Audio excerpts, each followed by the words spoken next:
எல்லாருக்கும் வணக்கம். எப்போதும் போல் மேடையில் பேசுகிறது எனக்கு அவ்வளோ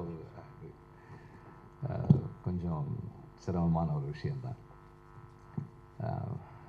விடுதலை சிறுத்தைகளுடைய இந்த தேர்தல் அங்கீகாரம் அப்படின்றது ஒரு தலைவர் தன்னுடைய தளபதிகளையும் தன்னுடைய தொண்டர்களையும் எப்படி அரசியல் மயப்படுத்தி அவர்களை இந்த தமிழ் சமூகத்துக்குள்ள இந்த தமிழ் மக்களுக்கான தமிழர்களுக்கான தமிழ்நாட்டிற்கான ஒரு அமைப்பாக இயக்கமாக கட்சியாக உருவாக்கி இருக்கிறதுனுடைய ஒரு விளைவு தான். அவருடைய அந்த அரசியல் ஆளுமையும் அவருடைய இன்டலெக்சுவல் டெப்த்தும் தான் இதை சாத்தியப்படுத்தியிருக்கு. அவர் ஒரு குறிப்பிட்ட சமூகத்தினுடைய தலைவர் இல்லை, நம் எல்லாருக்குமான தலைவர். அதனுடைய வெளிப்பாடு தான் இந்த அங்கீகாரம். ஏன் அவரை நாம் எல்லாருக்குமான தலைவராக சொல்கிறோம்னா, அவர் எப்போதுமே இன்க்ளூசிவ் பாலிடிக்ஸ் பேசுகிறவர்.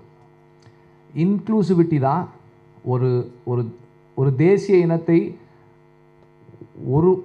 ஒருமைப்படுத்தி அதற்கு எதிரான சக்திகளை வீழ்த்துவதற்கான முதல் படி. அவர்கிட்ட எனக்கு ரொம்ப பிடிச்சது என்னன்னா, தன்னுடைய எதிரி யார், நம்முடைய எதிரிகள் யார், எதிரிகளை வீழ்த்துவதற்கு என்ன திட்டம் வேணும் நமக்கு, நாம் யாரை எதிர்க்கணுன்றது தீர்மானிக்காம சண்டை போடும்போது அது எதிரிகளுக்கு தான் பலமாக மாறும்.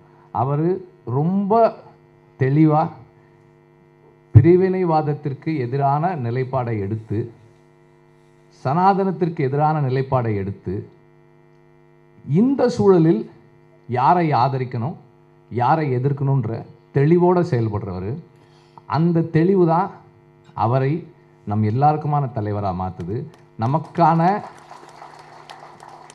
ஒரு அவசியமாக்குது. விடுதலை சிறுத்தைகளையும் திருமாவளவன் ஐயாவையும் நமக்கான அவசியமாக மாற்றுறது அவருடைய அந்த தெளிவு தான். இந்த தெளிவு நம் எல்லாருக்கும் ஏற்புடையதாக இருக்கிறதால தான் இந்த தேர்தல் அங்கீகாரம் அண்ட் இந்த அவருடைய அரசியல் நிலைப்பாடு, யாரை எதிர்க்கணுன்ற அந்த தெளிவு நம் எல்லாருடைய சப்போர்ட்டோட இருக்கு. அவர் ஓகே, எப்போதுமே இந்த நிலைப்பாட்டில், அவருடைய அந்த நிலைப்பாட்டில் நான் துணை நிற்கிறேன். நன்றி.